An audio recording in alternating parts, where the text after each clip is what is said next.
every time we sit with each other, we're always talking about what we've gone through and what we've learned. Are you ready for this one?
Oh my gosh, you girls look so lovely. You know, you're coming that again. Hello. Hello.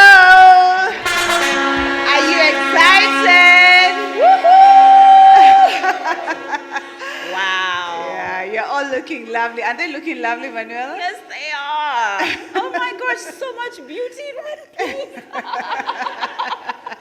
It's so lovely to have such a, like we're so tiny here with each other, and it's so cozy and so nice, and not, those big events. Yeah, so lovely and I love intimate. it. Yeah, so thank you so much to us, an audience that is live with us in studio. I've never done this before, by the way. This is the first time we're doing a live audience, so greatly privileged to have you here. Thank you so much. And to our online audience, thank you so much for being here.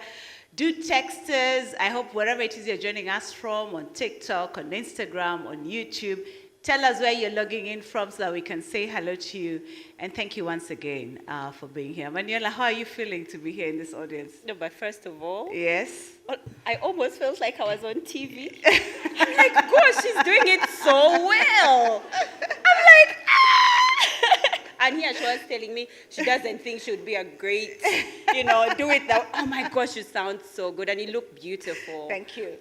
Thank you so much for having me. I'm so excited. Yeah. Guys, let me tell you, there is blessing in being the first to do something. You've opened the gate. You've opened a gateway. You have done something. Just doing this the first time. Don't take that lightly. Never, ever take it lightly. Yeah. Never take it lightly. Yeah. You've been led by angels. Anyway, We're excited. I'm excited. We're excited to be here. And to everyone who's joining us, Unstoppable You, I think it began this. We did one last, I think it's the third or fourth show. Sometimes I lose count. Third. I think it's the We've been third following. one, yeah. And when we started this office, it was just from an act of obedience. Yeah. I just had a stirring in my spirit because I was I kept meeting people. I don't know, Manuela, if you experienced that. People telling me, can you mentor me? Can you coach me? And in as much as you want to do that, you can't be able to do that for everybody. Yeah. Because obviously you're limited in terms of time, you're limited in terms of your capacity, your energy, and just being your authentic and vulnerable self. Yeah. You can't be able to do all that. So we decided to create a platform. My team pushed me, I think, for like 6 months. And finally, I decided to do it, and we started going live. And we received such awesome feedback. So to everyone who is logging in, I can see there are people logging in on YouTube, saying they're very excited to be here from Nairobi, Kenya. We can see other people also logging in and saying that they have been eagerly waiting, so you're all welcome. Yeah. Manuela, do you do lives often? So I used to. Yes. During the pandemic. Yes. And then work started. I kind of feel like at that time, everybody had time. So we're all doing lives. Mm-hmm. And then I stopped. Mm-hmm. Because then it became so busy. Yes. But now that we are doing it, I'm like, but wait. Why aren't you telling your story? Why aren't I doing this? Why aren't I doing this more often? Yeah, and for true. sure, I'm going to... Next year, one of the things that I have to do is more lives. Yes.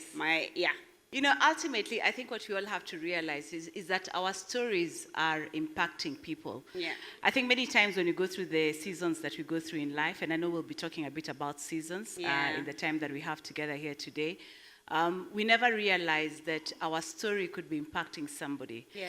And ultimately, what I always say is that all I have is my story. It is a testimony that I can speak from. Yeah. It is a witness that I can tell of what I have gone through in my life, what I have experienced, and coming out on the other side. Yeah. But I think most importantly, the thing about our story is that they're constantly encouraging somebody. So to everyone who is logging in today, or to everyone who is here in the room, I hope you'll be able to pick up a nugget or two that will really shape how you see your life, how you see the different seasons of your life that you're going through, that you'll be encouraged and that you'll be motivated. And most importantly, that you'll also be able to pick up something that you'll actually use to be able to raise somebody else. Yeah. I don't know how you feel about that, Manuela, about your story. Like you've said, it's the only thing that we have. Yeah. Even when I think about who I follow, the people I follow, Jesus Christ, I follow his story. Yeah. Because I wasn't there. Yes. So I follow a story. And everything that I do is based on stories. So I'll talk about Job, but it is a story. It is a story. I'll talk about, it doesn't matter, any belief that I have, especially in the Bible, it is based on a story that I've heard. Yeah. And so yes, what I have available to me to give anybody is a story. Because other than that, I'm just giving what's head knowledge. Yeah. And you guys know what it looks like when you follow the advice of someone who's not gone through what you've gone through. Yeah. Or has not gone through what they've said they're going through. I'm telling you, there are holes. It's better to listen to somebody who has been through that experience for you to be able to follow the advice. Yeah. So for me, my story, and I mean, I've shared my story, like, sometimes I feel like it's a little too much. But I'm hoping that many more people will learn to tell their stories. And many of us, especially us ladies, and I don't even know why the Holy Spirit is telling me this now, we've got to stop sitting and gossiping. As long as you find that you're talking about somebody else, just stop and talk about your story. And let us be able to share our experiences to help us learn. Every time we sit with each other, we're always talking about what we've gone through and what we've learned, based on even what the other person has learned. So we'll sit down here and go like, this happened to me. And you? And you're like, yes, this also happened to me. Wait, this is similar. Or I learned this. Can we be bolder in sharing our stories and the lessons we're learning from our stories? I'm telling you guys, our stories are powerful. There is a reason as to why we're here on earth. And what we have is the story. That's all we have that's all that we go with, you know? That's all that we go with. Yeah. So share, but also the fact that people need it. You have no idea, but people need it. At that one moment, you know, I hear people say things like, I don't want to share on social media. But somebody's life is depending on you sharing your story and how you got out of something. Never shy away from your story. Yeah. That's how I feel. I think what normally happens in life, just building off that, is, I don't know, sometimes the stories that we've gone through, especially in today's world, we try to compare where our lives are with other people. And in this age of social media, sometimes I think social media is an extreme of both ends. First of all, many of us find inspiration, we find learning. But also I think where social media fails is when we use social media to begin to benchmark and kind of calibrate our lives. Yeah. And one of the things that we normally forget is that when we show up on social media, we're normally showing up with the best versions of ourselves. We're not showing people the mess that our lives is in. Yeah. And therefore then you're calibrating your life or benchmarking your life versus somebody who's showing you their best and then saying that yours is not good enough. I remember for me, getting back onto social media was so hard. Yeah. Because I had gone through a season in my life where on those same social media platforms, I had been really, beaten up. Yes. And, sometimes social media, I find like it's a big gossip platform, right? Yeah. Where anybody can be seated in a small dark room. We don't even know your name, but you have a lot of followers. Keyboard warriors, I think is what we call them. And they can literally tear you apart. Yeah. And you end up thinking that because somebody said that's the real version of who you are.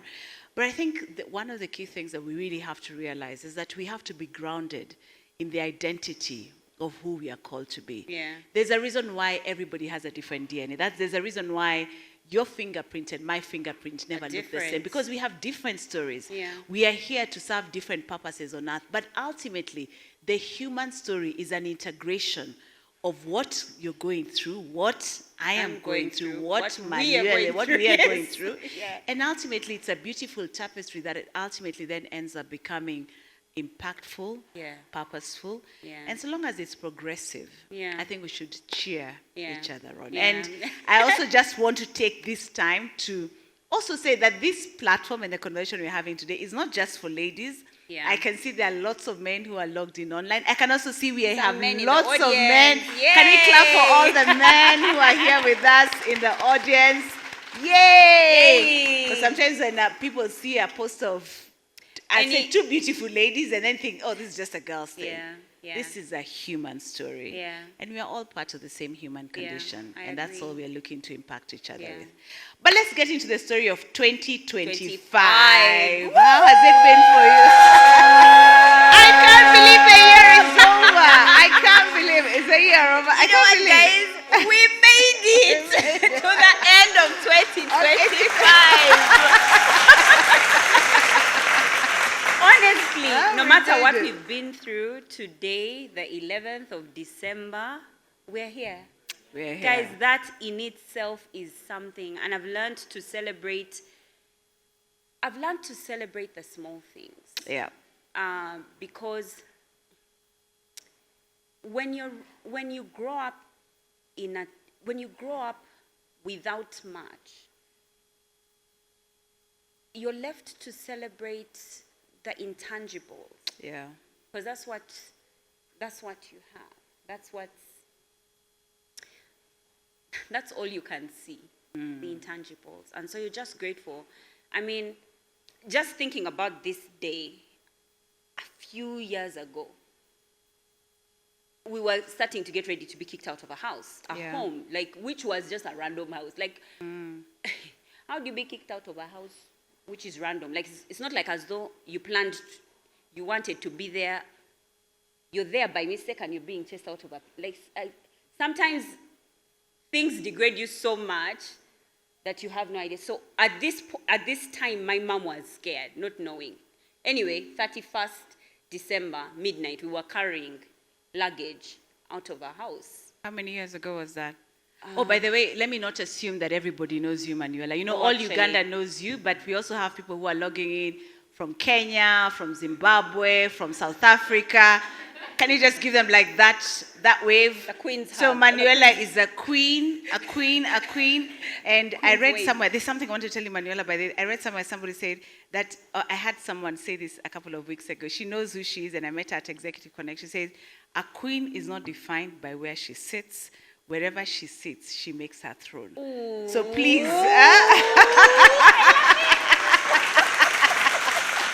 I've just been wanting to use that so that girl knows where she is.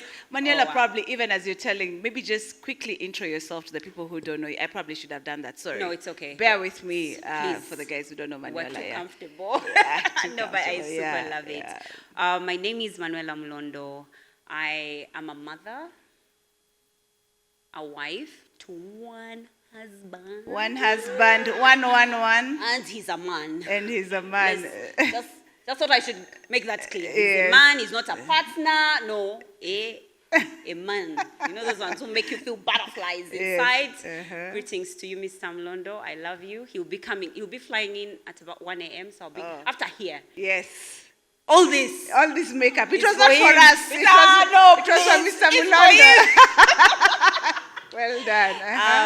I have 2 children, 10 and 12 years old, a boy and a girl. Absolutely love them. But I have the I have the honor and the privilege to challenge, equip women to their full-blown, innate ability to balance both at work and at home. So everything I do, and I know I've heard that there's no such thing as balance. I get it. But God gives it to us. Amen. I serve a God of impossibilities. Like I can't go to church and say you are the God of impossibilities. There I say, but there's no way I can balance. I'm sorry. I'm sorry. That's not going to be my story. And that's why when he knit me in my mother's womb, that's what he wanted me to tell women. That you have every ability to walk in your purpose, but also raise wonderful, beautiful homes. Our children are not going to have to heal from us. We're going to be good moms. We're going to raise them in good homes. And so I own a childcare service, 24 hours, open 24 hours. We set up centers, childcare centers in workplaces. So if you work somewhere and you need somebody, you need to be able to breastfeed, you need to be able to raise your baby from near you, I'm the girl. I'm the one that you call. I also have a podcast, Bump Love UG. I don't know if any of you watch. Nice! Together with my husband, we own a multimedia company also. Great. But I'm also a personal brand myself, and so I do a lot of courses, I do a lot of events. Many people, I give resources. If you want to know how to manage your home, I'm the one who does that. So yeah. Yeah, so the way I met Manuela is when I came into MTN and we were doing a program. First of all, one of the things I realized is that there are lots of women who had a lot of potential in them, but were very timid. Yeah. And I think sometimes it's very difficult for ladies and also men to be able to raise their hands, especially in the corporate space, and feel that they belong. And sometimes all that is missing is just that little step or belief that someone can create in you that you can be able to become everything that you want to be. Yeah. And therefore we sat and it was, I think, last year? Yeah. Last year in 2024 or 23? Three. Oh, time flies. 23. Okay, 2023. Okay. And it was during the International Women's Month, and we decided to start up a program called Unstoppable Women. Yes. The Unstoppable Unstoppable Group. Women, yes. And we brought in Manuela, and I can tell you that the transformation that I have seen, and it's from basic things like teaching all the people who came in, mainly ladies, how to carry yourself, how to network, how to dress, how to be confident, how to sit upright. I mean, how was that experience for you? One of the reasons many women do not show up fully is because you think you should show up as somebody else. Yeah. And that's the biggest lie that the enemy has told women. Yeah. I don't know how. If there's one thing that I shared with the ladies in Unstoppable Woman, be boldly you. We need you as you. Yeah. If you want to change anything, become a better version of yourself. And that does not look like somebody else. Yeah. That doesn't look like the wig that Manuela wears. That doesn't look like the makeup that she wears. No, that looks like what is your version of the best version of yourself. Yeah. Who is that person? And bring that person to the table, because that's the one that we need. And if we just realize that there's certain gifts that we have, and they might look small to you, but that gift is big for somebody else because they're not able to do it. Some of you are very good organizers in your homes. Like, your homes are like to the T. Bring that to the office, please. Have you ever gone to offices and you find them so disorganized? Organize the office. Yeah. Please. If you know you're a great person at cooking, bring it to the office. You should be the one person who tells HR that, by the way, I know how to cook. And be proud about it and say that even here in cooking, I can tell you which service provider is giving us a very good food or not. And you can even help them with curating the right food. Guys, our opportunities come from our gifts and nowhere else. Our gifts, our skills, it is when we walk in our gifting that people see. So imagine if you come and say, this food, I know we can do better with this food. Because you know you are good at it. you know good hair, you know fashion. Why aren't you helping the women in the company with their fashion? Why? Why? You're holding all of us back. Seriously. And let me tell you, it is when you start walking in your, I'm telling you, when you start walking in your gifting and in your skilling, just wait and see. The Bible says kings will come to your rising. That is true. Kings will come. It's not people who That is have true. big voices That is and true. over talk that kings will come to them. Even your gift, that's the one. So if there's one thing that I told the ladies, it was that, because I feel like many women want to be Sylvia, but there's Sylvia already exists.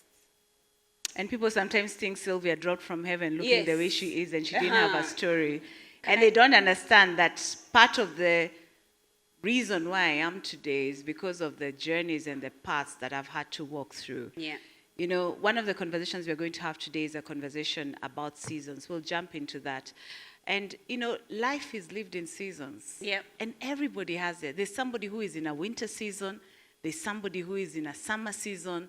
There is somebody who is in a rainy season. There's somebody who is in a dry season. Yeah. But all the seasons are shaping us. Yeah.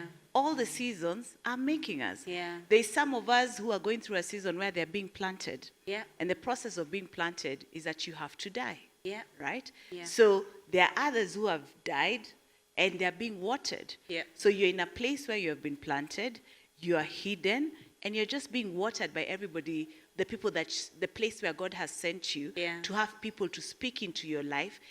You are having to operate in a place that is probably hidden. Yeah. You're not being seen. But that season is important because it is watering you and you're also learning from others. Remember even the story of David. He was anointed, but he still had to go and work under Saul, right? Well, Saul was still king. And in that place, he was being taught the protocols of the palace, right? Yeah. Then after that, your season 4, germinating, coming Harvest. out, fruitfulness, Yes. right? Then come. And that's when the harvest comes. That's when people begin to see your fruit. Yeah. But remember, where did the season start? The season planting. started in the process, in the place season of planting. being a seed Yeah. that had to die. Yeah. And the process of death is one that many of us do not normally like. Yeah. And you know, in that process of dying, you probably have to die to your emotions. You have to die to your pride. You have to die to your ego. But in that process of dying, know that at the end of it, on the other side of it, there is fruitfulness. Yeah. I think for me, over and above identity that Manuela has spoken about, is just to encourage everyone, in whichever season you're in, remain faithful. Yeah. I was telling somebody over the weekend that faithfulness produces fruitfulness. Yes. There is no way you will receive more if you have not been faithful with that what you which has have. been entrusted to you. There is no way I will give you 5 if you have not first of all shown that you can be faithful with 1. If I give you 1 and you're faithful with 1, then I will give you 2. Progressively, I will give you 5. But don't meet somebody who's carrying 5 and you do not understand the journey that they have had to go through to begin to carry that capacity. Yeah. So even over and above identity, knowing who you are, the gift that you are, the purpose that you have been given to come and do here on earth. There's somebody, I think a comedian I had once say that everybody, it was a song, probably it was a song but by Sauti Sol, and they said that everybody who is born in this earth is born with their own, I know the Swahili word, sufuria. You come with your own pan. Yeah. You come with your own provision. Yeah. But your provision is in your gifting. Yes. If you were to plant a mango seed today, You're not going to and get then grapes. tomorrow you come and find it has become a big tree with fruits, you think that, you'd say that is witchcraft. Yes. Because there's a process that it has to go through. Yeah. So why don't we normally extend the same grace to ourselves? Yeah. In whichever season we are in, to allow ourselves to grow, Yeah. to allow ourselves to die, to allow ourselves to be watered, so that then we can be able to bring. And you know what, Sil? The thing about seasons is if you don't respect them, they're still going to happen. I agree. They're still going to happen. They'll still be painful if they are going to be painful. You know, you've talked about the planting season, and it's important to know when you're in a season and what the season is. First of all, let's start there, because some of us move and we have no idea that what we're going through right now is a season. We don't know. We know how to say it, but to conceptualize it in our lives, we usually do not do that. Like, we don't understand when all our friends are leaving and then realize, oh, wait, we're in the wedding season. You're just crying. Can you imagine? Do you know what she did? Let me tell you. So you're talking with your friends. Can you imagine? How dare she? I can hear the tea. Bring me the tea. Yeah, that's what you're doing. Instead of recognizing that, whoa, hold up. That's too many friends leaving me at the same time. It looks like, and then you're there going, some people go on, friends are for a season, for a reason, sometimes I'm just like, but some of the things that we keep saying, you're in a season where wedding is happening. And you should be saying, oh, what happens when weeds are being, they are real discarded and burnt. Now some of you are going into your weed pile and picking up some more weeds and saying, no, please come. As they're still fresh, to put them inside you, because you don't want to lose that friend. Some friends are being, and you have to be discerning of the season that you're in. If you're in a season of pruning, where everybody is telling you, you know what, your attitude sucks. And here you're going like, can you imagine what my boss said? I need a new job. You're running away from your season. Let me tell you, it doesn't matter where you go. That season is going to catch you there. It's important that you know the season that you are in, because that season will season you. I'm telling you, whether you like it or not, it will season you. And the thing about seasons is you're supposed to learn from the seasons, right? Something is supposed to come out of you. It's actually supposed to make you better, right? So if you're not learning from that season, baby girl, baby boy, you're going to go through it all over again. True. So the faster you learn it, the easier and the better. So stop saying things like, I do me, I do you, don't do they don't, if the space it doesn't. What are the words we say? You people know the words you say. What are the words you say? I'm out of this space because it doesn't serve me. Please. Some of those places that you're in are actually serving you by being the way they are. I'll be honest. I was too proud to recognize seasons. And so marriage is the one that taught me seasons. Yeah. Friends, when your loved one is the one that is showing you your season that you're in, that is painful. There are things that I'd never have thought I am until Brian said it. But the way it came, even if I'd had it before, because I was not learning the lesson, I was about to lose my marriage, right? But these are things that he was struggling with me are things my mom had told me countless times. My brothers had told me countless times. My friends had told me countless times. But did I hear? No, I did not. But the season seasoned me. And it can be really painful to have to learn like that. So seasons we have to recognize when we are in a season. No, so that's important. true. And I mean, to everyone who's logged in, tell us about your season. Do you have any questions about seasons? What are the seasons you're going through? You know, I think the thing that probably we struggle with a lot, especially about seasons, is the suffering that comes with it. Yeah.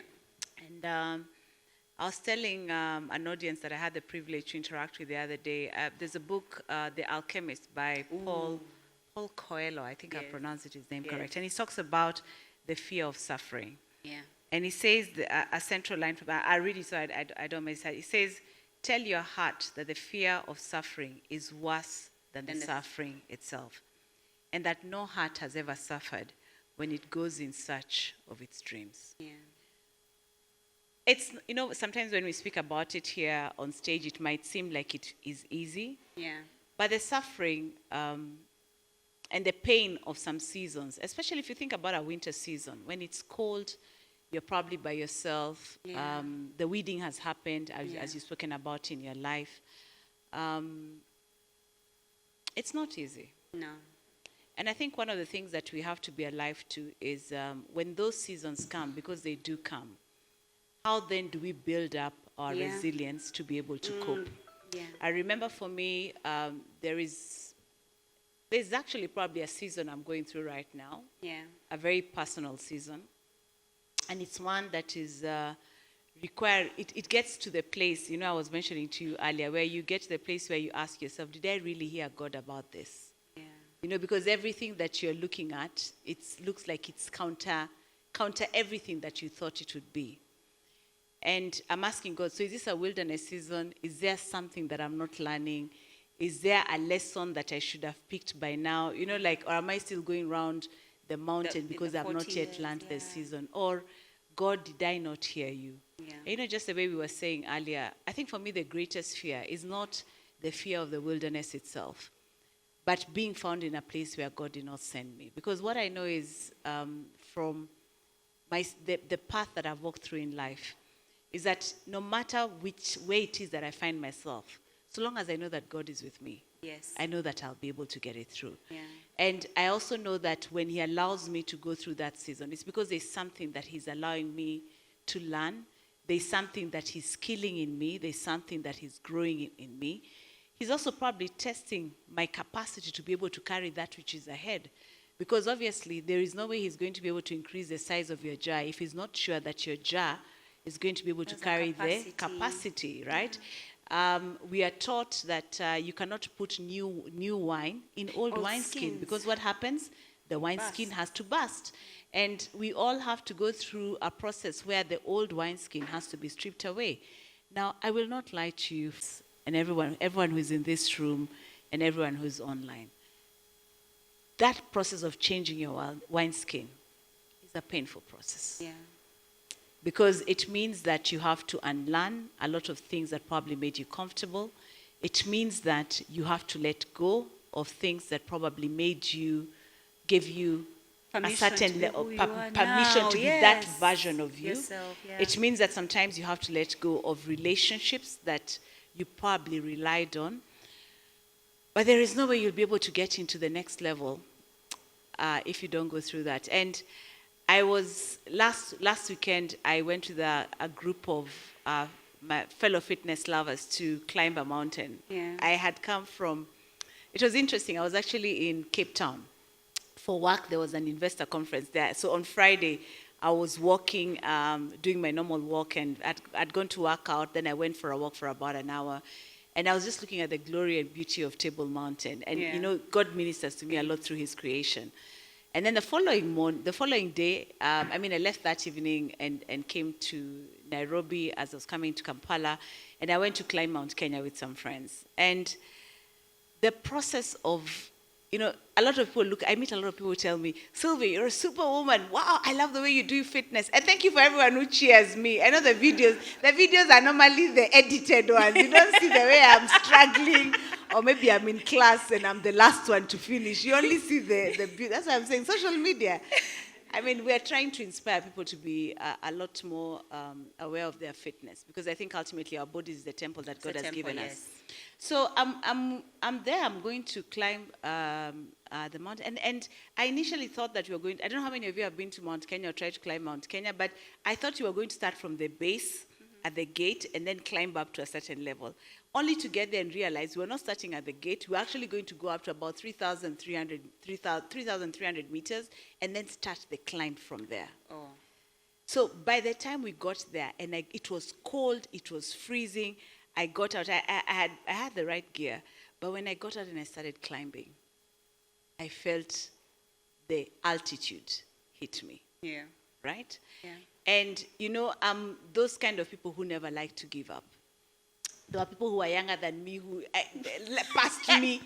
That's the humility of also understanding what you can do, what you can't do. That's why, by the way, one of the things I do, fitness, it keeps me humble and reminds me where I am in certain food chains. So everybody passes me, but there's this friend of mine called Maria who decided to stay with me and walk with me. And thank you, Maria, if you're watching. And she walked up with me, and it was hard. Yeah. I couldn't get to the top, to where everybody else got. We had to go 8 kilometers up to somewhere called the Viewpoint, where you get to see the Batian, Lenana, and everything. I couldn't get there. I got to a place where I couldn't breathe, right? And I was asking God, why is this so difficult? Yeah. I could feel the weight Yes. of it, right? And I kept saying, no, Sylvia, you can do this, you can go. I got to a place where I actually had to lie down because I couldn't breathe. And, the lesson, or what I had to get to the place of realizing that I had to release myself to the understanding that I couldn't get to where everybody else was getting to. Yeah. I had to be okay with that. Yeah. Right? Yes. It's not easy. Yes. When you get to that place where everybody has left you. Yes. Even the people who I thought would have stayed with me and encouraged me, but they left me. Yeah. By the way, some of them very dear to me, they left me. Yeah. And I was left with that one girl that God sent as an angel to walk with me up that mountain. And that sometimes is how seasons are. Yeah. Sometimes we are walking up mountains, right? And it's hard. It's difficult. You're suffering. You don't have enough. But I guess if you get to the place where one of the things that has really enabled me to be able to bear up is having a sense of gratitude and thanksgiving for where you find yourself. Yes. Because somebody once told me that gratitude makes everything enough. Yeah. So if you have that understanding, I was grateful that I got to where I got. Yes. Now, that doesn't kill the fact that with the guys who got to the top, when I finally got back down, I told them, send me the picture of how it looks like at the top, because I am going to come back and I am going to battle it again, right, until I get to the top. Yes. But I'm also comfortable and forgiving enough and extending grace to myself that for this time, I couldn't be able to make it because I am still being formed. And I think that's one of the things that we have to learn, how to extend grace to ourselves, how to learn how to forgive ourselves, how to understand that maybe there's something that we want in a certain season of our lives, but God is saying you're probably not ready. Yeah. I don't know if that has happened to you, Manuela. It's interesting when you're saying that and you're using the analogy of the mountain. I was just like, oh my gosh, I wish you guys would get what that looks like in real life. like in your life right now. There's a time that you're in a season, and maybe it's a dry season, right? And everybody has gone to that party. What Sylvia is talking about is that you don't go to the party. That's what it means. Where everyone is going, where you can't go. Yeah. Where you're in your group of friends, and all 4 of them are married, and you're not. Yeah. And you're in your group of friends, and all of them have children, and you don't. Like, you have to be cognizant of the fact that, wait, this is where, just exactly what you said, I can't yet play with my children, because I don't have children. Yeah. I can't yet come to Entebbe or Nahuith, because my car, it just reaches where it can. It's fuel. It has a full tank, but my current capacity doesn't allow me to give it out. So I can't come to Entebbe just because somebody says, hey guys, who feels like going to Entebbe? You need to be able to say, but send me pictures. Me, I'm here. But one day, I am coming. I'm coming. I'm loading. I am coming. You have to be, that's what seasons look like. Yeah. And when you recognize them, it helps you sleep in bed peacefully. Because imagine if you went, then your car has stopped. In fact, you can't, when everybody is passing by the bypass, Express. You're like, now use the main.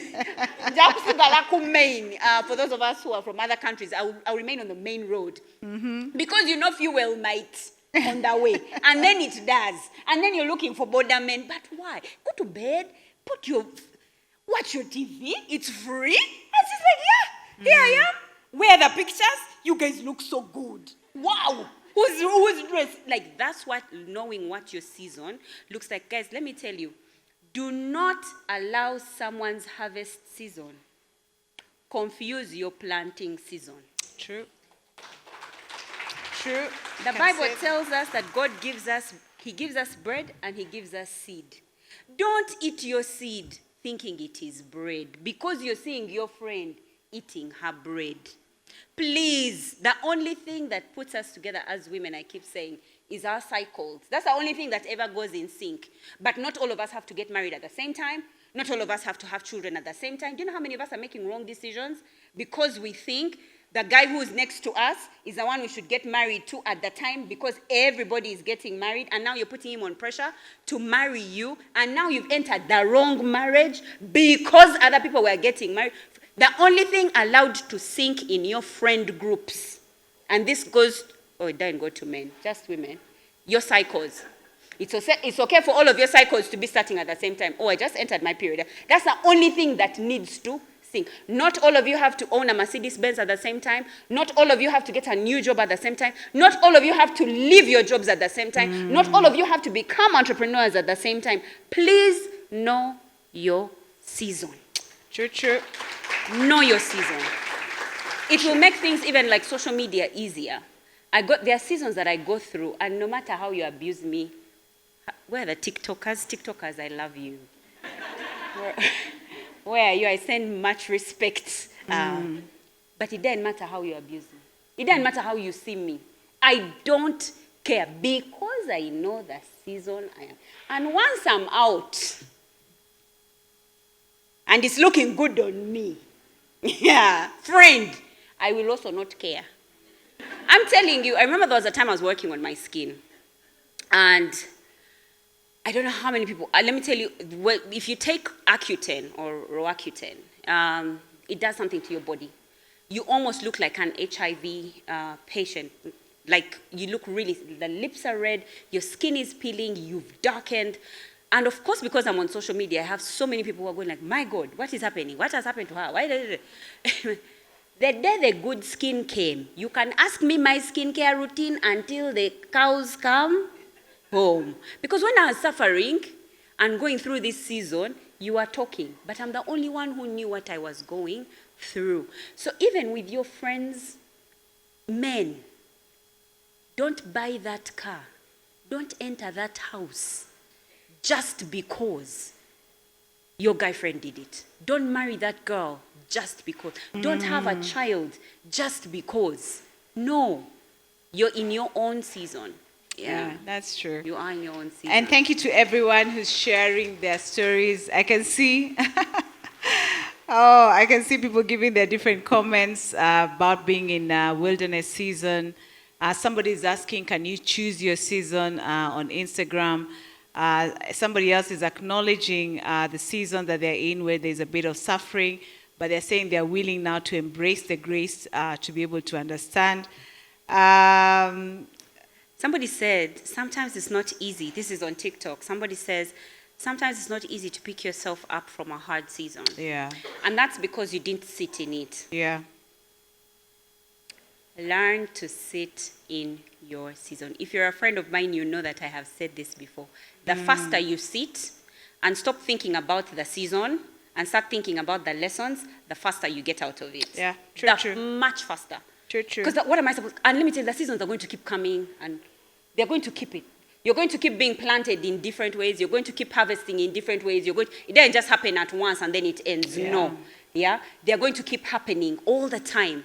But sit. The faster you sit in it, the faster you get out of it. You're also learning it. Yeah. I can see somebody telling me, hike with Kaizen Warriors, we'll make you summit. Thank you very much. I will come to Kaizen Warriors, you make me summit. But so many people actually pick it up. And by the way, guys, I mean, we had this kind of a flow, but we were not expecting to speak about seasons. So this is the way we have like been led. this, at least. And I hope somebody has been blessed and has picked up something. But hey, yeah, so that's how 2025 has been. It has been a year of seasons and everything. So somebody asked me the other day a question about how do you know when to move, when to wait. We were actually talking with, I think as I was climbing up that mountain, one of the conversations I was having was about the weight of waiting. Ooh. You know, wait, Yes.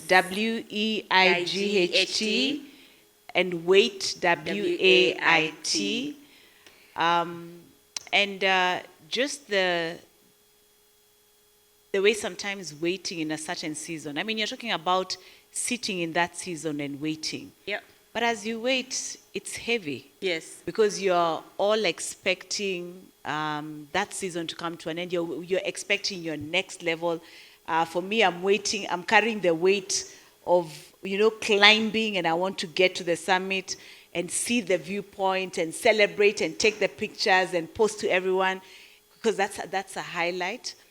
But waiting is never easy. And sometimes also in waiting, you're never sure, am I delayed? Sometimes you go through rejection in that season of waiting. And I think for everyone who is watching us online and feeling that you're in a waiting season, one of the things that, other than having a sense of gratitude and thanksgiving, is also knowing that seasons end. Yeah. Yeah. They do. They do. Seasons end. They do. Heartbreak ends. Yes. Girls, Yes. do men suffer from heartbreak? I have no idea if men suffer. But men, do you suffer from heartbreak? You do. Heartbreak ends. Rejection ends. Yes. Seasons end. Yeah. And always what I'm asking myself is that even as I'm going through that, ask the season what it is teaching you. Yes. You know, when you go through fire, fire is meant for refining you. Fire is meant for cleansing you. Fire is meant for removing all the impurities that you're going through in your life. Sometimes, we have the greatest strategies. Then you wake up the following morning and you have been hit by a punch that knocks the wind out of you that you never saw coming. Yes. And you have to accept that particular season that has come your way. But I think also the other thing that helps to lift off that weight, over and above knowing that season will end, and the comfort that brings. Yeah. I was saying to someone the other day that, even for our Lord Jesus Christ, for the joy that was set before him, he endured the cross. Yes, he did. I always believe that there is joy at the end of it. Yes. There is a provision that has been made for you, a leveling up that has been made for you. Yes. So over and above some of the ingredients that we've shared with you about having a sense of identity and purpose, having a sense of thanksgiving, having the sense to sit in your season, let also that season teach you. Yes. Learn. Let your season teach you. Yes. Don't run away from the lessons of your season. Yes. And now bringing it back to 2025, and I'll come to Manuel and ask her what has she learned in her 2025 season. Take time to reflect and ask yourself, what has 2025 taught me? In the relationships I've had, in the decisions that I've made, whether they're decisions about personal relationships, decisions about career, decisions about where you've put your money, right? What have your money habits taught you? Because you're the daily sum of the choices that you're making on a day-to-day basis. Yeah. There is no way you can hope to become a great evangelical preacher if you do not have the daily habit or an everyday habit of spending time in God's presence and learning the word. There's no way you can think that you'll become a great golfer. My son learns golf if he's not willing to put in the hours and the practice to learn. Yeah. So in those seasons that you're in, allow your season to teach you. Yes. Be humble enough to have an attitude of learning. Curiosity. And also a sense of curiosity. Yes. In fact, have a sense of awe. Okay. What do I need to learn? What do I need to learn? Yeah. Be in wonder. Yeah. I mean, at the end of my mountain, I thank you to everyone who sent me accolades telling me, thank you very much, Sylvia, for conquering Mount Kenya. I told them all, thank you. I just went somewhere, but I did not conquer it, right? But it was going to be conquered. It will be conquered, yeah. But have the awe of realizing, wow, I didn't make it.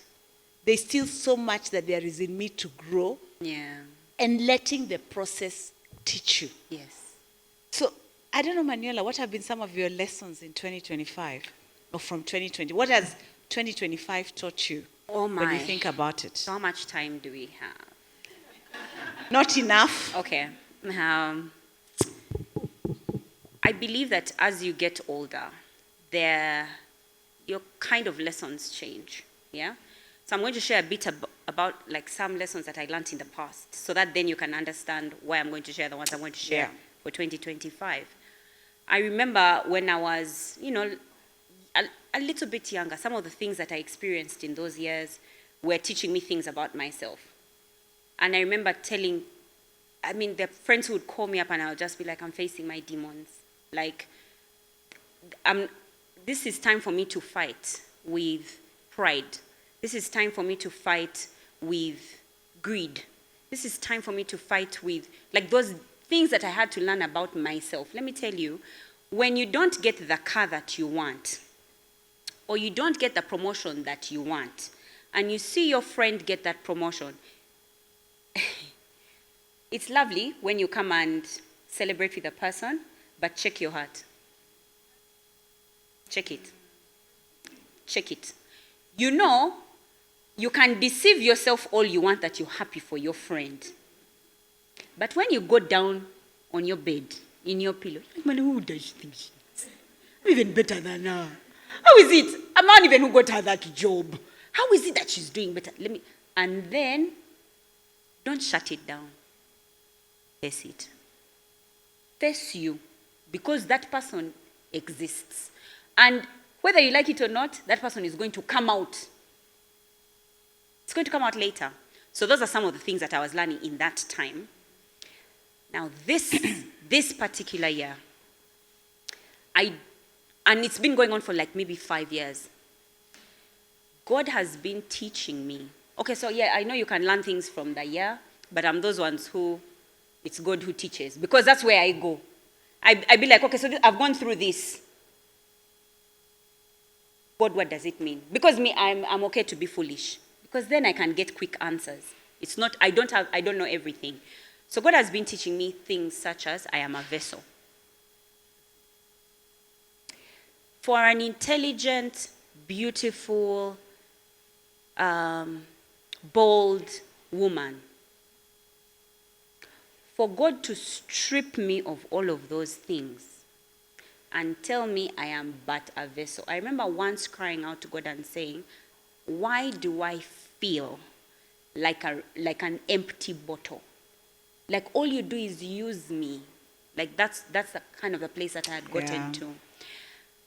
And a beautiful thing happened this year for me, and that was Dominate 2025. Yeah, we remember Dominate. And thank you for inviting me to Dominate. It was such an honor to have you. Yeah, we had a great time. It was beautiful. You see, Dominate happened, and I felt like I was part of the audience. For that lesson, I remember asking my friends, I said, why can't I feel happy and proud of myself? And God said, because you're just but a vessel. I use you. I remember saying, but why would you say that? I thought I'm your favorite, God's favorite, you know those things. God's favorite. I'm your daughter. How is it that this feels almost like you use a rug and you squeeze and you like, why did it feel like that? And I remember my husband asking me, he's like, why aren't you?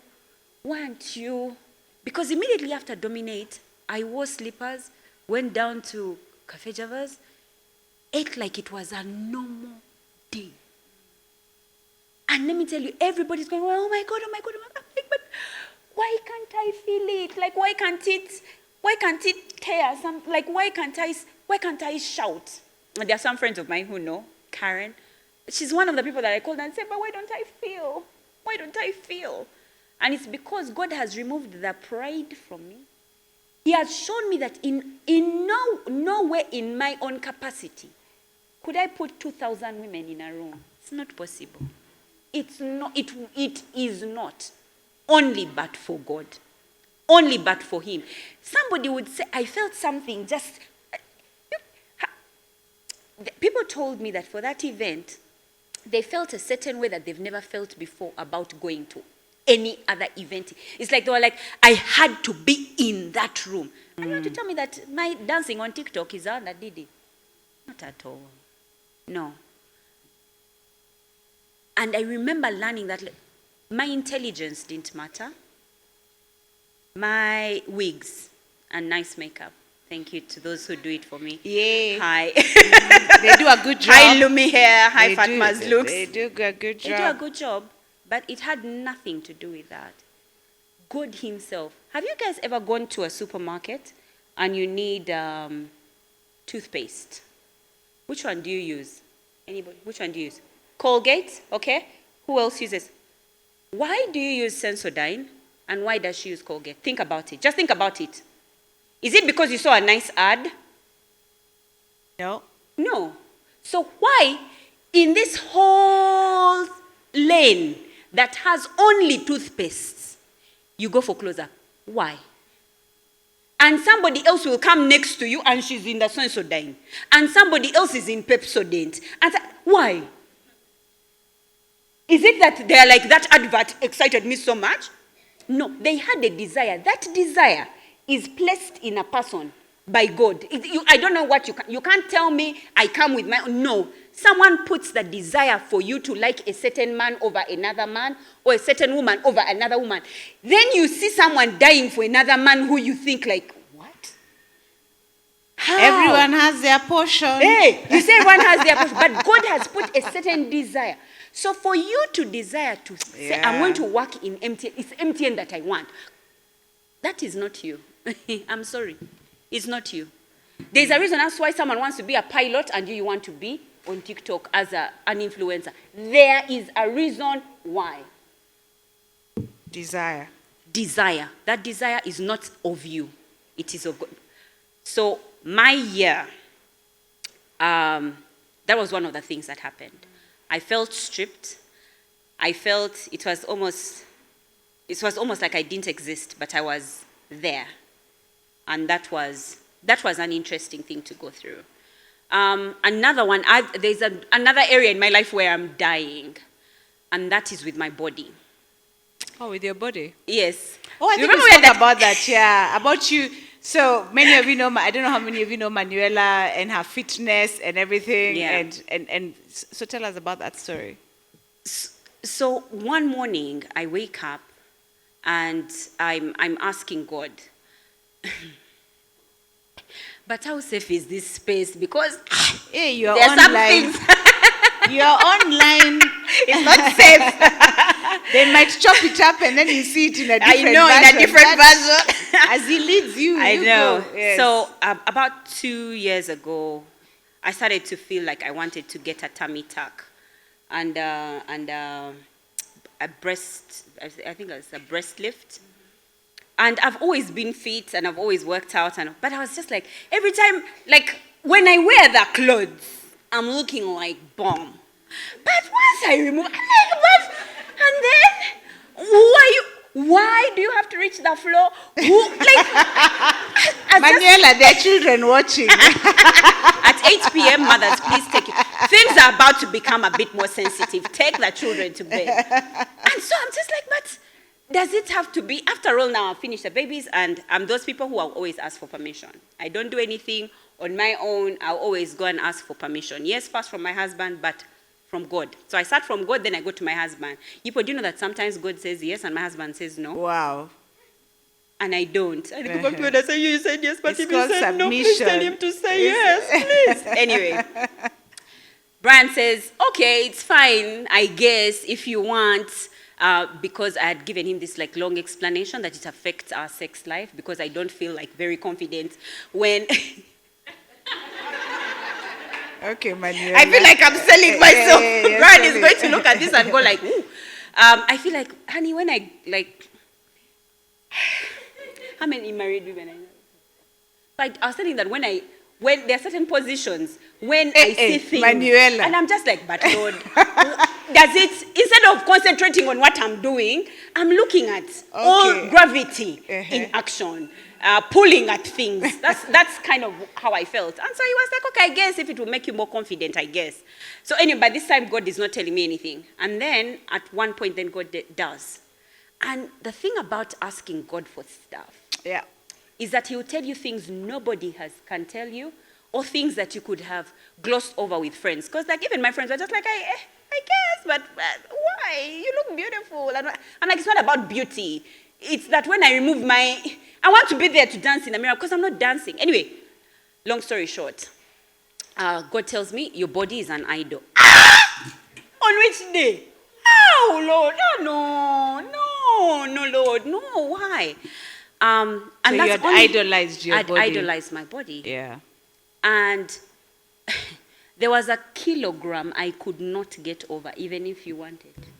So in spite of all the fitness, you'd go to the gym, you manage your food, you still had a kilo that you couldn't go. As long as I get to that kilo, and Karen is my witness, as long as I get to that kilo, even if it means not eating for 40 days, I will not eat for 40 days. And then I would go to the gym, and I would...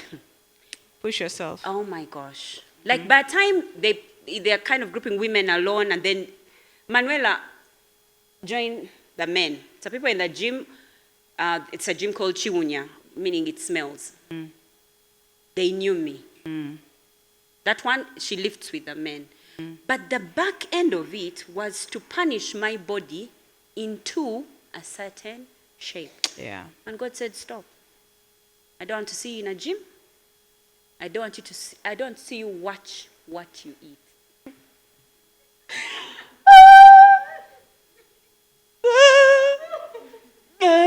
And you see, the thing is, he gave me desire for food. I love food, but I would punish that body. And he told me I created, just the way I created the sun to rise and to set, is the same way I created your body. So the food you eat, to be honest, I think I started dieting at age 13. Like I started watching my weight at age 13. Do you know, guys, how it happened? I didn't think I was going to go in this area, but I guess I have to go there. How it happened was an auntie of mine who used to diet a lot, saw me walk with chips, like across her room. And then she goes like, Mimi, come back here. And so I go back. And when I go back, she says, who are you sharing that food with? Now, I was planning on eating it solo. But immediately she said it, guys. The spirit of my body idolatry entered. Guys, watch who says what to your children. It seemed innocent, but that was just the start of that demon, of that spirit, putting me in bondage. Where you go to a party, you're the one who doesn't eat bread. You don't eat rice. You don't eat spaghetti. You're the one who doesn't, you don't. When people are eating fries, you're the one eating cabbage. People are eating, you're suffering. Any witness in here? Not of that demon or that spirit. But that's what happened for me. And so he tells me, you're going to stop. And you're going to stop looking at your body like that. Because I use your body. It is my temple. And I know I used it the other way around to explain why I should work out. I should not eat certain foods. And God started to show me how much bondage I was in. How much misery I was in. Counting calories. I don't know if anybody has counted calories. Counting calories. Weighing food. When you wake up and the first thing you think about was, oh dear, what did I eat yesterday? Oh my God. Okay, that burger looks like I have to work out for 6 more days. How many calories are in a burger? 300. What exercise do you need to do? Cycle for 100 minutes. Gym next day. And if there's anything that was so difficult for me, was watching my body expand. But nothing, and I mean nothing in this world can compare to the freedom I feel. That's true. Nothing. The body which I didn't want to go in the mirror and jump, Mr. Mlondo, I tell him, baby, it doesn't matter what is falling. It is nice. Let us enjoy it. I go before the mirror and I dance and I don't think about food. I don't think about why I didn't exercise. I don't think about, oh, I didn't go to the gym. So that means I have to walk in the morning and also in the evening. Then what? Then you diet, then you stop dieting. Then you diet, then you stop dieting. Then you go to the gym, then you stop gymming. They look for you in the gym. You're there 5 days a week for 1 month. 12 months later. We are now you're talking to us, guys, I have no motivation. For me, it was idolatry. And so now I go to the gym nicely, properly, to just walk for 30 minutes, and I'm happy. And I remember I was sharing with you the other day, and I was saying, can you imagine? I felt like I want to lift weights. Yeah. Not because I wanted to beat my body into a small size. I remember the day I had to go and buy bigger clothes. Oh my gosh, I cried. Because all the ones that I had been able to fit in, I had tried, and now I was no longer wearing jeans, I was tucking them in. And now I needed to go and buy bigger clothes. I cried in the car. But I cried. think that's also just a point of surrender. Yeah. Yes. And for me, I think 2025 has been a big lesson Yeah. of surrender. Yeah. And I remember we spoke about this in Dominate, where many people sometimes think that surrendering is a weakness. Yeah. So you now surrendering to that which you have been instructed by the one that you follow. Yeah. Many people think that when you say that I have let go, Yeah. it's a show of weakness. Yes. But actually, you'll find that surrendering It's requires strength. Yes. And especially when you surrender, based on what you're hearing from Manuela today, to a process that goes against what your mind and your flesh is telling you. Yeah.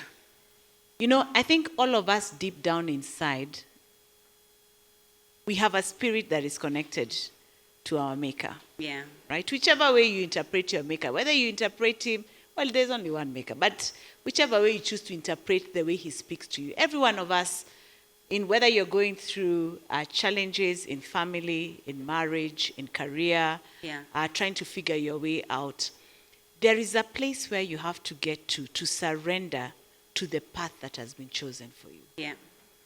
And when you hear Manuela's story, and I'm so glad that you have shared that, because you shared that with me, and when she shared that with me, I was like, I can't imagine what the process must have been, because I'm a fitness person. The reason I love fitness is because it's part of my mental health routines. It helps me to be able to build my resilience for everything else that I have to face in the world. And I can imagine for you, and especially from the perspective of you're looking at your body, there's a certain way that you want to be, a certain way that you want to show up for your husband, for your family, for the world. And then God telling you to let go of that process of surrender. I want to invite us all to that space of surrendering. Yeah. And when I say surrender, surrender and giving in or giving up are very different things. Yes. Because surrender, in the context that we are speaking about, is about surrendering to something and a plan that is higher than your own. There's somebody who sent me a text over the weekend, and I hope they are watching, and they asked me, what does it mean to trust in God? Yeah. And I told them that trusting in God is about surrendering to a plan that is above the plan that you have developed with your own mind. Yeah. Right? But I also said that sometimes many of us, especially Christians, when we say, oh, God is in charge and then we stop working. Really? Yeah. We stop, developing ourselves, and we use that as an excuse to hide behind and say it is in God's hands. Yeah. The process of surrendering is understanding that there is a plan and a wisdom that is higher than your own. Yes.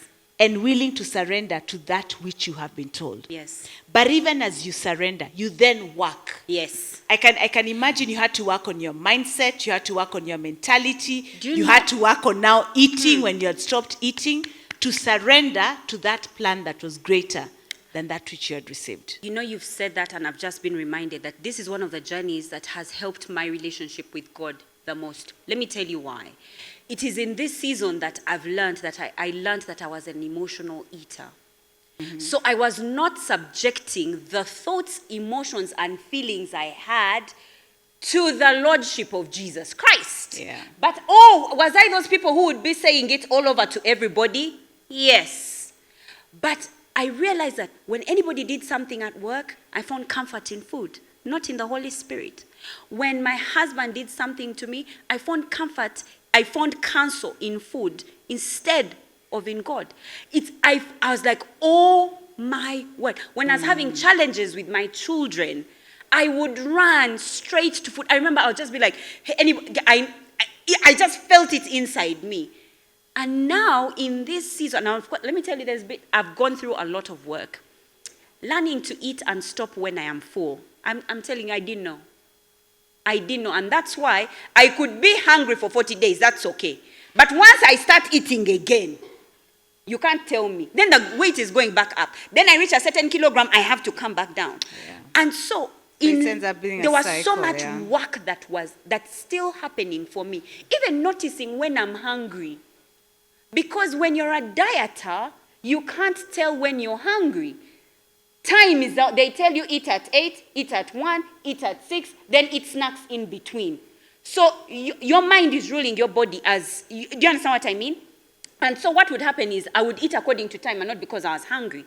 And so if I was hungry, and I am a woman, I'm hormonal, there are times I'll be hungrier than other times. But I wasn't respecting the body clock that God had given me. And then you get diseased, and God, all of these things God is showing me, and I'm going like, oh my God. Yeah. But I remember that now, every time something happens to me and I feel like I want something, the first place I go is, what am I feeling? And I realize, oh, I'm scared. Oh, I fear something is going to happen. And then I subject it to the lordship of Jesus Christ. And you know what happens? I don't want that thing that I wanted to eat before. Let me tell you guys, it's like magic. Immediately, I recognize that, I want to eat. And it's because my child has done something and I fear that they are going to have a hard future. Then I give it up to God. Sure. And I say, Lord, right now, my son has done X and Y. And I fear that it's going to come out like this in his future. Lord, remind me that you teach my son. And then right after that, the thing I wanted is gone. So there's a lot of work. I like what you've said. Guys, in season, learn. That's learn. true. Learn. So I can see there's time is well spent. I can't believe, wow, we've already been at this at an hour plus.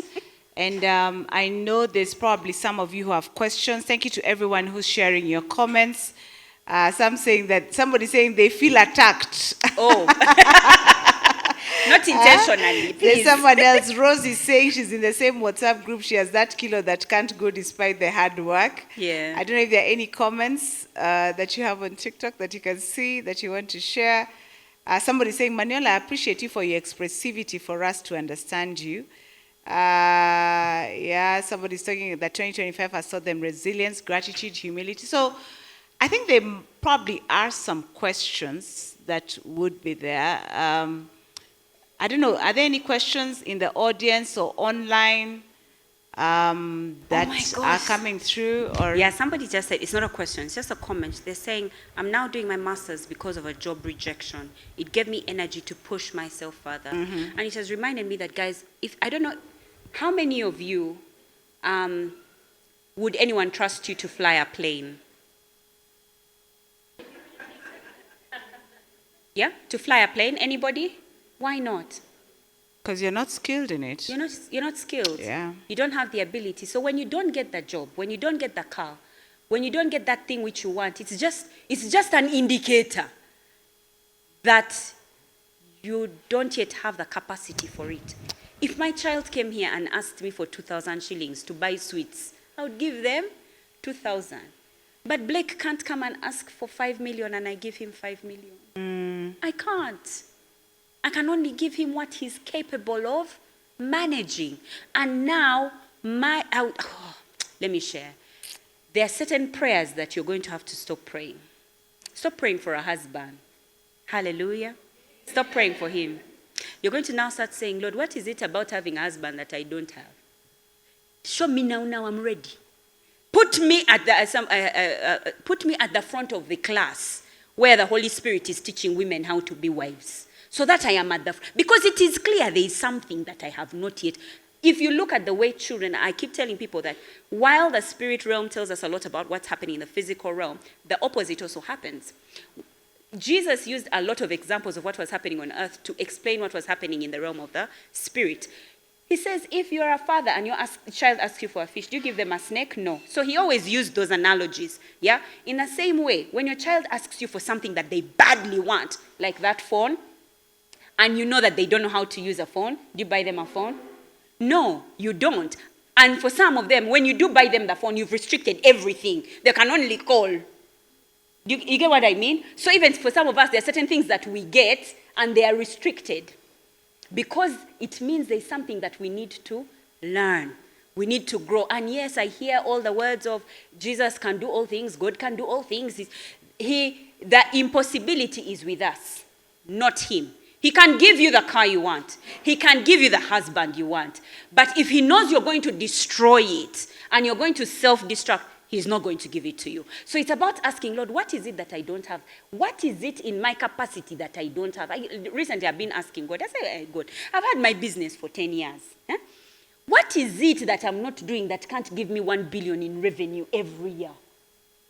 Every month. What is it that I'm not doing right? And then he says, you're not paying your taxes.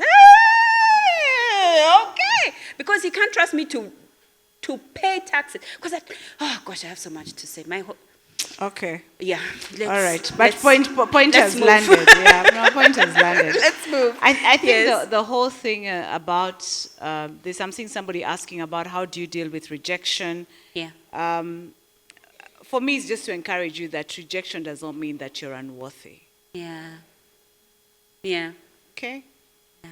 You're not unworthy. It's a sign that you're human. Every person, I have had people tell me no. I thought there was a role that I was ready for and I was told no. Manuela, I'm sure you've had people tell you no. And Yeah. I know that it always breaks something inside of us. And I was telling somebody the other day that it's okay to die a little.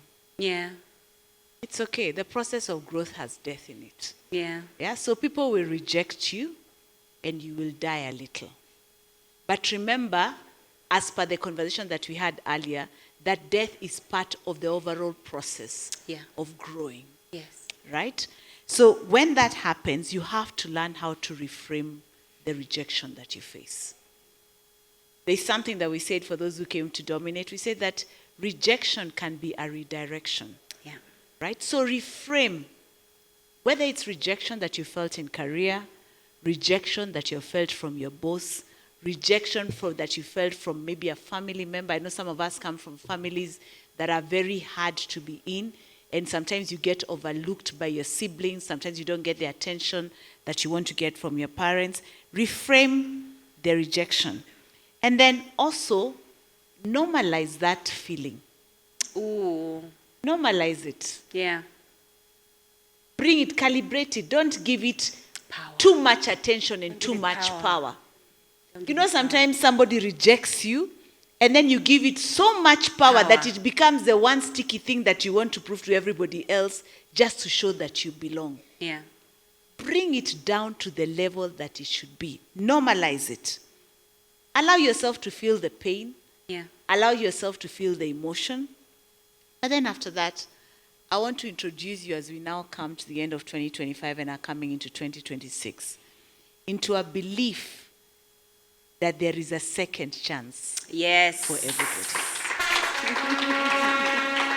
I want to introduce you to the understanding that it may be a dry season today, Yes. but there is a fruitful season that has That's your name coming. on it that is on the pathway. Yes. Yes. I want you to believe that which you're going through right now, Yes. even as we come into 2026, there is an opportunity for a rebirth. Yes. There is an opportunity for a reinvention. Yes. There's an opportunity for you to pick up the pieces. Because I know also sometimes 2025, and somebody's asking me here, what did you learn from 2025? I learned surrender. I went through seasons of my life where I have felt rejected. And I have come to normalize it and accept it And the moment I accepted it, it suddenly lost Power. power, Yes. the power that it had over me. And that allowed something new to to be begin to birthed. grow Yes. and to begin to be birthed in me. Yes.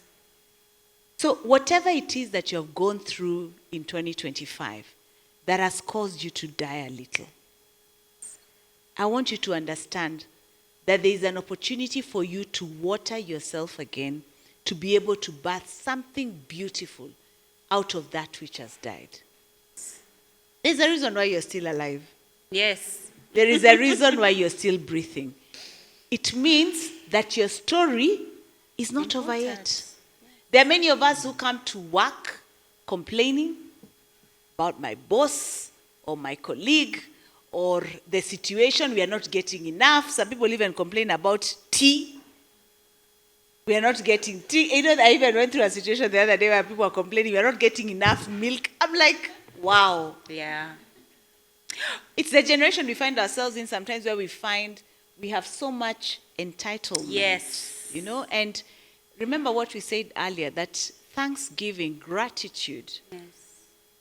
makes everything, enough. So let that which you have gone through inspire action in you. Amen. Yes.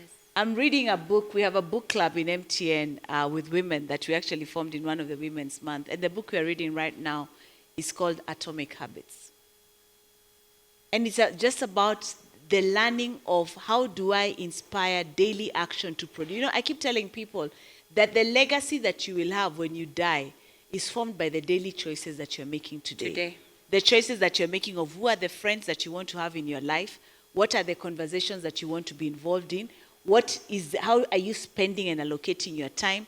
There is no way you're going to have a marvelous, for example, you want to have the body of a model and you do not want to train and eat to be able to. Yes. So every outcome that you produce is based on the consistent choices that you're making every day. Yeah.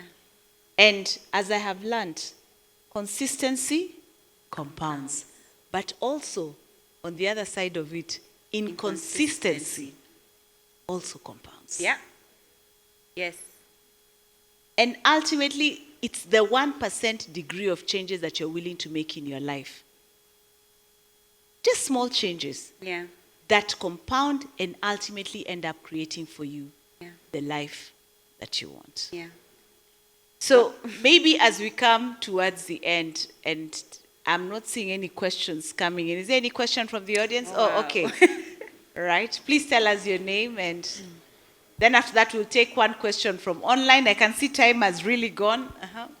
All right. Thank you so much. This has been wonderful is an understatement. Wow. What's your name? My name is Hannah Teresa. Hannah. Okay. And I'm glad to be here, first and foremost. My question is, we're talking about seasons. And I feel like that's a very fundamental aspect to life.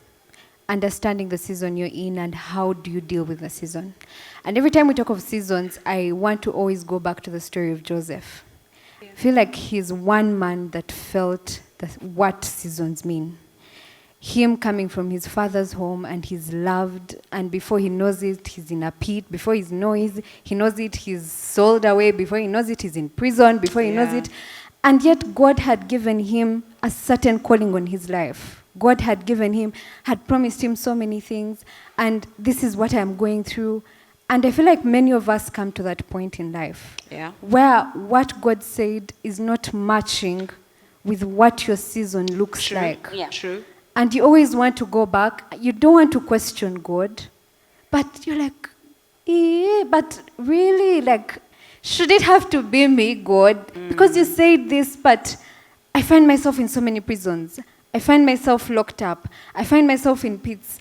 And it feels so lonely and that's what I feel like 2025 has been for me. Yeah. You get to that point of like, God, okay, your word said this. You will never forsake me. But right now I feel forsaken. I feel forsaken. Yeah. I feel it's not what you said. And it's easy to say, trust God. But when it comes to that moment, you're like, oh gosh, how do I trust God? Yeah. And so yeah, I feel that loneliness and trying to understand and trying to put together of, let me keep chasing the word, let me keep, even when Peter was walking and God has called him out on the water and then he starts to lose focus and now he's sinking, it's because he got off. And many times we got off, not because we really intend to, but because it's just what the environment So, I mean, calls I'll for. let Manuela give her perspective, but Hannah, what I can say is that even in these seasons, remain faithful. Yeah. Remain faithful to that which you have been given. You see, if we use the same illustration of Joseph, right? He remained faithful when he was in Potiphar's house. He remained faithful when he was in prison. And it's his faithfulness that ultimately propelled him into the palace. Think of Abraham waiting for a son. He remained faithful to that which God had told him, even when he could not see it. And I mean, I'm telling you that, and I'm sure I'm also preaching to myself, to remain faithful to that which God showed me. Because if I look at the season of certain things that I'm going through in my life right now, I would say, let me give up and walk away. Yeah. And I'm really tempted to give up and walk away. Yeah. But I cannot doubt What that I which I heard. had. And that which you had is what grounds you in your wilderness seasons. I love it. Because you know there's a preparation that is happening in you. There is a testing and a growing of your character that is happening to you. And I can tell you, when that season of fruitfulness comes, you will understand why you had to go through this. When now I sit in MTN as a CEO, I can now trace back the dots and understand why I had to go through the pain and the rejection that I went through in a certain season, because it prepared me to know the person that I'm becoming. I love it. So what I offer you is remain faithful. I love it. Even when it doesn't look like much, remain faithful. Yeah. That which you have been given, it will be lonely, you may be left alone, but keep watering it, it will produce fruitfulness. Yeah. Maybe just because of time. Is there another question? Then Manuela can take that question. Aye, but There is a gentleman. I will Who's really, coming? okay, make sure you give the gentleman the mic so that our online audience also know there are There men were in men the in room. here. All right, fine. So let's get a question. Whoever has the mic, please say your name. Hello, my name is Tracy. Hi, Tracy. Very glad to be here, to be before great ladies. I'd love to start off with a lesson I've learned as well this year. My lesson has been that before God elevates you, He separates you. Before God elevates you, He That's separates true. you. That's True. true.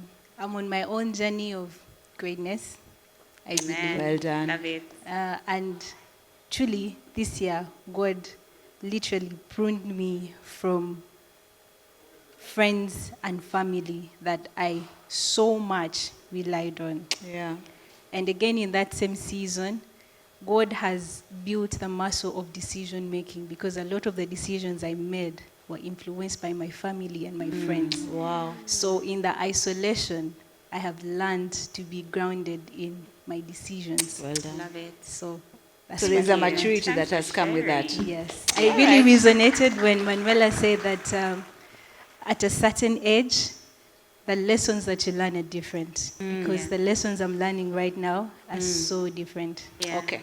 I love it. In the same spirit, my question is, how does one learn to embrace and accept the beauty of the skills and the character that you discover of yourself, like the beautiful things about who you are that you get to learn in the different seasons that God takes you through? How does one, from your own experiences, how does one learn to embrace and be grounded in that? Okay. Yes, thank Manuela, you. I'll check that. Okay. But before we do, I felt in my spirit I needed to say something. I want to say something to Uganda for accepting Sylvia. Oh. To Oh, the I ladies, didn't see that one coming. I know, no, you didn't, but I felt it in my spirit, because you see, many times she was rejected in her own home by her own people, and we said, "Come home. We're here." not to offend anyone else, but to just say, thank you for coming. Thank you for coming. Honestly, thank you for coming. You have no idea what you've done for many of us, because, we just used to hear about Kenyans across the border. Then on Twitter, we face each other. Then while we're fighting, we picked Sylvia. And Sylvia, thank you so much. There's so much that you've done for many of the ladies and the women. I know it because of Dominate. I know it for a fact. Thank you. So many women wanted to find out, how do you get to the helm? CEO of the year. Like, I'm sorry. All this because of your question, Hannah. Can you imagine? Just being reminded. Thank you so much for allowing us to embrace you and take you in. Thank you. Yeah. Glory to God. I wanted to say something into Hannah's question. Please allow me to. Okay. I feel like many of us, it's one of the lessons that I learned also this year, that when God says something to us about our situation and who we are and what he's promised, what they've prophesied about our lives, what he said is coming to you, we have an idolized, warped view of how God works. We think that when he told Abraham, I'm going to make you famous, I'm going to bless you, I'm going to make you the father of nations, he was going to have 12 children. By the time Abraham died, he had one child. I have had to learn that when I'm in a season where things don't look like they are the way he said they would be, that does not mean that is what they are supposed to be. I just have a warped view. I think that if he says I'm going to be rich, tomorrow I'm going to get money. Let me tell you something about every character in the Bible. And it doesn't matter who. God said one thing about them and told them to do something else. Abraham, I'm going to make you famous. I'm going to bless you. I'm going to make you the father of all nations. Now, move from Nigeria to Ginger. What? I thought you'd be giving us children. How is it that the blessing you're telling me, you're now telling me to move? Not only is he moving, he's now fighting for Lot. He's no son yet for the promise that he was given. No, it doesn't matter. Isaac, Jacob, all of them. Samson, he's going to be a warrior. Grow his hair. You're like, but I'm sorry. How does growing my hair make me strong? If you've ever tried to grow your hair, do you know how painful that thing is? Now imagine you're in growing your hair and he has told you you're going to save Israel. I'm reminded of the guys that were in battle. They come to God and he tells them, and they ask, should we fight? And he says, yeah, fight. They go and fight and they're won. There's a pastor in here. Pastor Charlotte. They are one. They go back to God, they say, but we were beaten. Should we surely have one? Because they ran away from the war, from the battle. And then God, should we go back? He said, yeah, go back. They were meleed because they were beaten in battle. They came back, torn, dead, 1,000, I can't remember the numbers really well. And God says, yeah, go back. How? When? When they went back the third time, they more than 100%, more than 200, more than 2,000. For what they had killed, I think it was 2,000, they killed 14,000 in that battle. Because God doesn't work like me and you. But friends,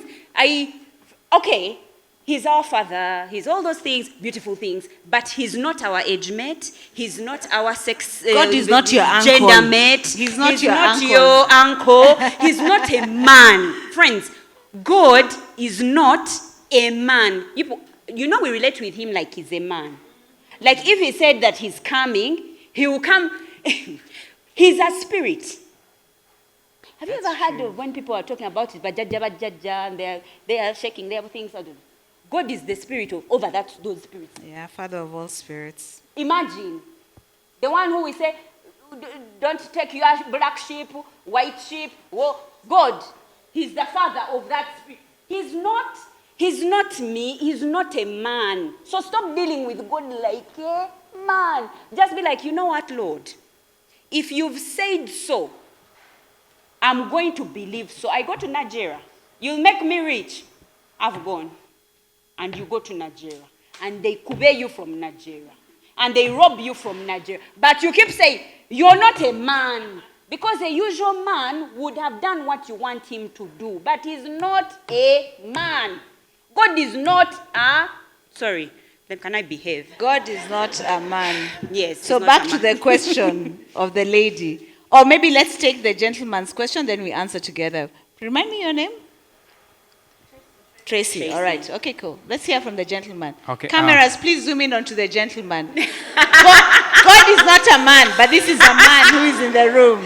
Well, Tell us, man. Thank you for the emphasis. First of all, it's such an honor for me to be in the same room with you, CEO. I've been Thank looking you. forward to this. Wow. Yeah. What is your name? I am Christopher Andreco. Christopher. Maybe Okay. to start with, mine is sort of a testimony about the discussions we've had tonight. Most of the things actually resonate with, some of the things that I have had to go through this year. Yeah. Typically, the seasons.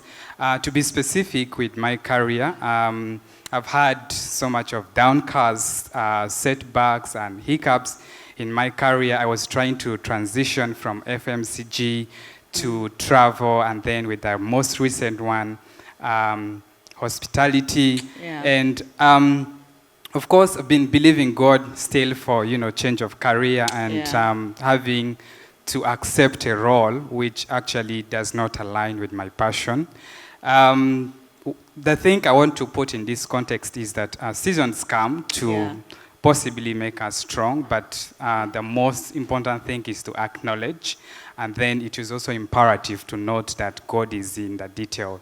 When the year is actually coming to an end, I had already written off the year. I'm like, no, I'm not believing God for any career turnaround, something sort of that. I was, hoping to start early next year. But yeah, God came through. I have a new role. So, yeah. So, Jan 2026, starting a new role. Okay. And I'm just grateful. And also to re-echo the issue of rejection is a direction. So the first time I put in my request to be part of this live podcast, because I really wanted to be in the same room with you, I got a rejection email. Wow. Yeah, they told me, unfortunately, all the spaces had been filled up. And yesterday night, I got another email. This time it was an acceptance email. Wow. Yeah, some people had to... some people had to make a last-minute cancellation. Now imagine Christopher. Let me just use that. Imagine Christopher if at that, I don't know who's in the camera, just focus on Christopher. Can you imagine Christopher if you had received that rejection, then you get upset, just normalize. You start talking badly to how can you reject me? You write back an email to all those guys. You know the way we behave when people reject us? Yeah. When the opportunity came again, You were ready. would they have thought about you? Because of the way we handle certain seasons in our lives. So by the way, I'm not teaching us or encouraging us to be complacent. Yeah. Please understand the difference. I'm not encouraging you to show up at work and be the laziest, the last one to arrive. And I'm not encouraging. We are people who pursue excellence. Yeah. We are people of excellence. Excellence. We are people of Excellence. And that is why we create this platform, because we are building people of excellence. Yeah. But if you have been excellent in that which you have been given, even when that rejection comes, just know it is just a timing. Yeah.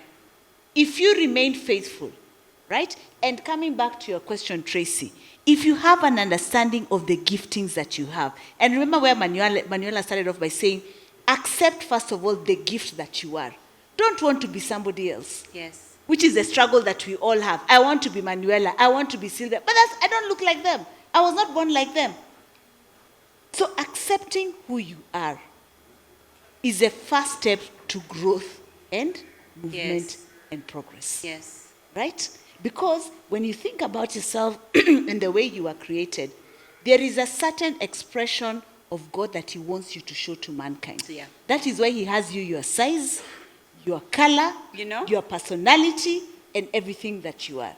And if then you accept that, no, and you remain in a position of excellence, Christopher, now you're a real testimony that the things we are speaking here are true. Because now your new season has come. And it's just one of many others. You'll keep leveling up until you get to the place that has been destined for you. So well done. Thank you. Yeah. Thank you. Well done. Well done. Yeah. So I know we are really over time. This session was supposed to be 1 hour, 90 minutes. We already passed that mark. So I'll probably just take one question online in the spirit of being inclusive. Manuela, I don't know if you can see. Oh, there's somebody here who says, instead of the waiting season, I'll call it instead the preparation season. Yeah. In fact, it reminds me of something that I read earlier today, that it is those who prepare. You know, when you say, I am lucky, it is not luck.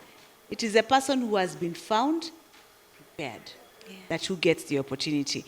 There's somebody who says that there's a season when you're just stuck in your brain is stuck, it seems you can't hear God. How does one break through? There's somebody else who says, how are you able to, Manuela, I'm giving this to you, brief, Manuela, brief. Yeah, Briefly, I need a warning. How are you able to recognize God's voice? How do you know the how in when he speaks to you? Ooh. When I'm overwhelmed, I have no scholarship, no good job, no progress, I need to return to the secret place. What do I do? Yeah, I have here a question for you as I'm thinking through how so to you'll summarize answer this one that. of us, and then I'll answer that one, yeah. How do you deal with looking back at missed opportunities? Okay. Oh, yeah. All right. So talk about the secret place and hearing. Hearing from God. So the thing about hearing from God is you need to be silent. Stop talking. Stop shouting at him in prayer. The Bible tells us that he is so far from you. He's too high. When you enter, do not have many words. That's what the Bible says. Can you check? When I said something that the Bible says, please put it like on Google, that we should not overtalk in time of prayer. The scripture will come for you. The Bible tells us when you enter the place of prayer, keep quiet. Shut it. You can't hear if you are talking. You can't. God has placed something on the inside of you. There are things like intuition, there are things like feelings, there are things like thoughts. When you sit down and listen, remove all distraction, remove all noise. I keep telling people because people ask me, but then how do I remove all the distraction? I want to hear from God, but I can't forget that my husband came home at 2 a.m. last night, smelling of a woman's perfume. Write it down so that it can leave your brain. If it comes back, write it down again and say, you're not supposed to be here. Come here and listen. I keep telling women, if there's one thing that I would advise, get 1 hour before your household wakes up. Before you get busy, get one and just keep quiet. Friends, God is one of the most talkative spirits I have ever met. You see how they say, the demon talks, God, you can be walking and you just have to park because he's still downloading. I think that's what the pastors call it, download, and then you just have to get a pen and write. Keep quiet. I promise you, he wants to tell you. I promise you, he wants to talk. You're just not giving him the opportunity to talk. And so how does he talk? Sometimes you hear audible voices. Sometimes you have to be very sensitive. Yeah? There are times you hear the same word many times, even if they're in different contexts. I'll give you an example.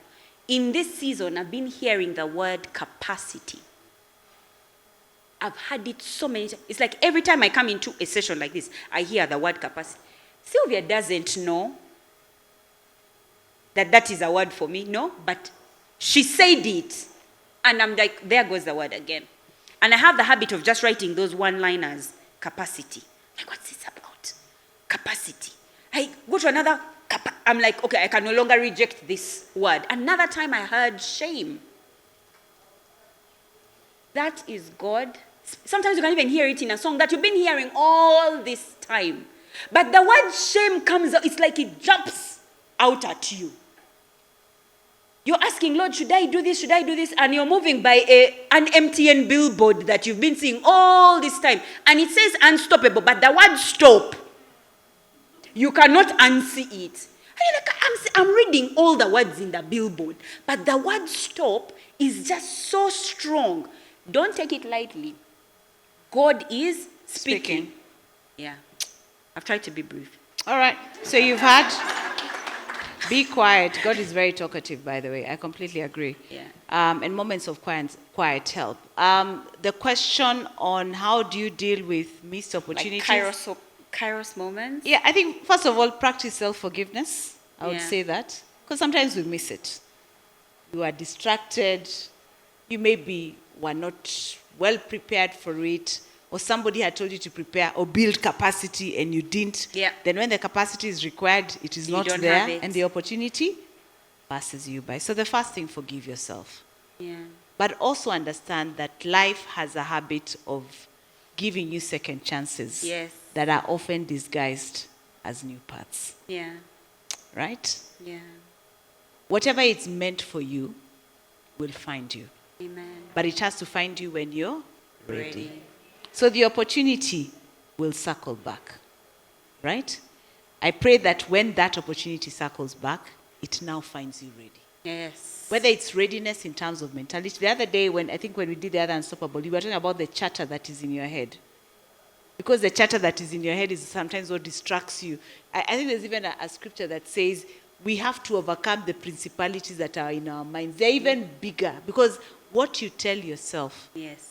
is ultimately what What you end up becoming. So sometimes the miss becomes the real reason why you end up having that opportunity again to become that person that needs to have that capacity Yeah. to take on that big. There's the word again. Now we're really out of time. I know some of you are asking who came on much later when we had started. If they'll be able to get the recording, yes, we'll upload the recording, I think, by end of day tomorrow.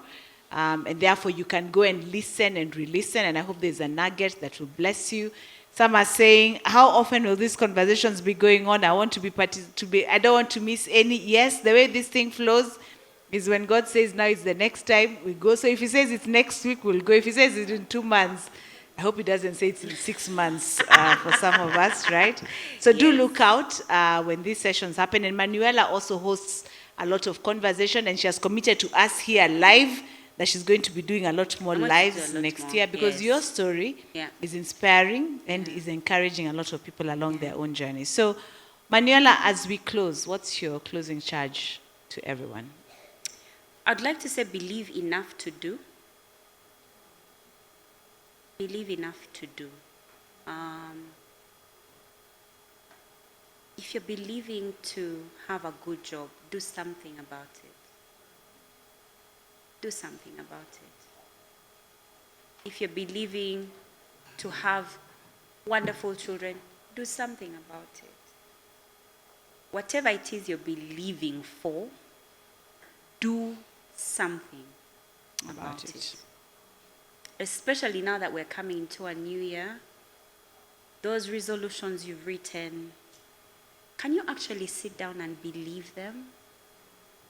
One of the number one reasons we procrastinate is because we don't feel like we deserve the things we desire. You see, if you truly believe that you deserve to own a G-Wagon, there's a way in which you'll treat your Toyota. Hallelujah. The one who has understood has understood. There is a way in which you'll treat it. You'll wash it more. You'll take care, because in your mind, I remember the times, let me give you, I was believing God for a car. And every time first of all, one of the things that I did was I had the same border guy. Because when you have a driver, like, he's the same guy. You know what I mean? So I had one border guy. And I'll tell him, make sure every morning you pick me up, and I'll pay you at the end of the month.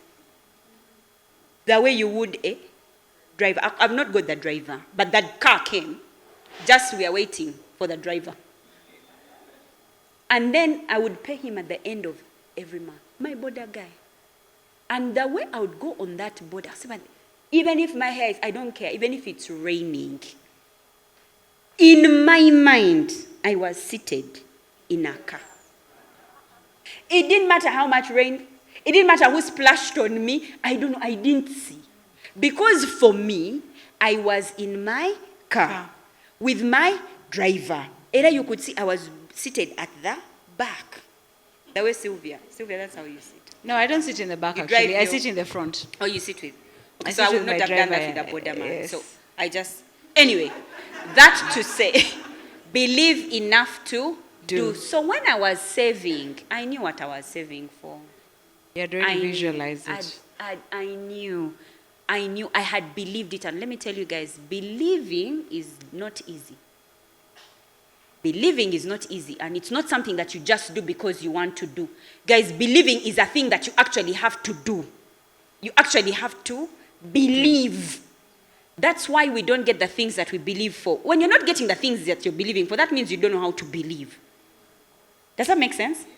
If you're not getting it, it means you don't know how to believe. I said, now teach me how to. How do they believe?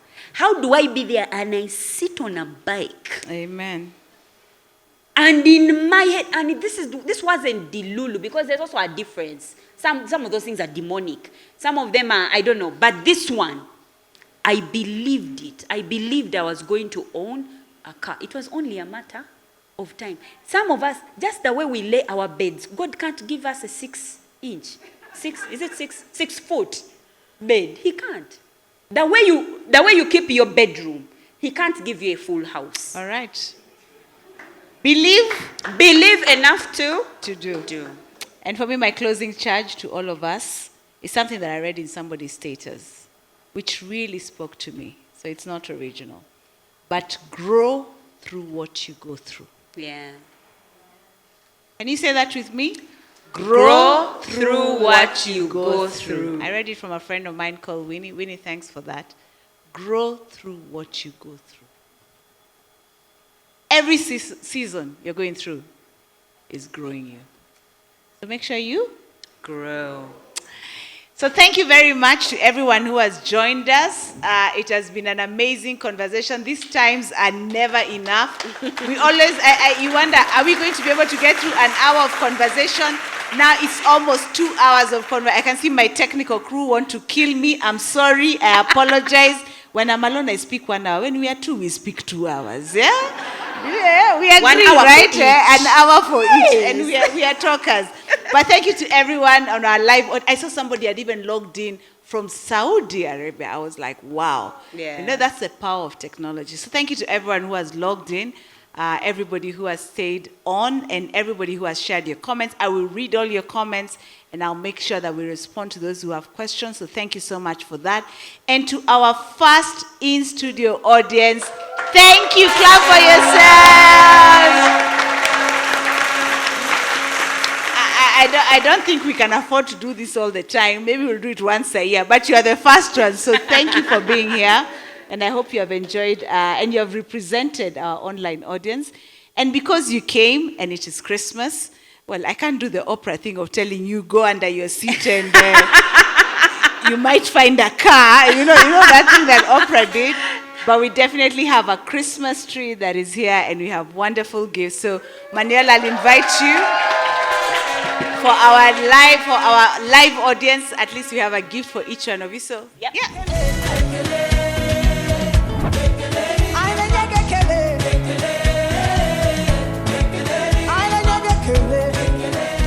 So to our online audience, thank you so much for joining us. We are now here in a season of giving Christmas gifts. Thank you for being part of the audience. Enjoy your Christmas. Happy New Year. It's a new season. Remember, seasons change, seasons end. But in every season, keep growing through what you're going through. May God bless you. Have a wonderful, wonderful end of 2025. And welcome to 2026. And remember, you remain unstoppable. Unstoppable you. God bless you all. See you in 2026.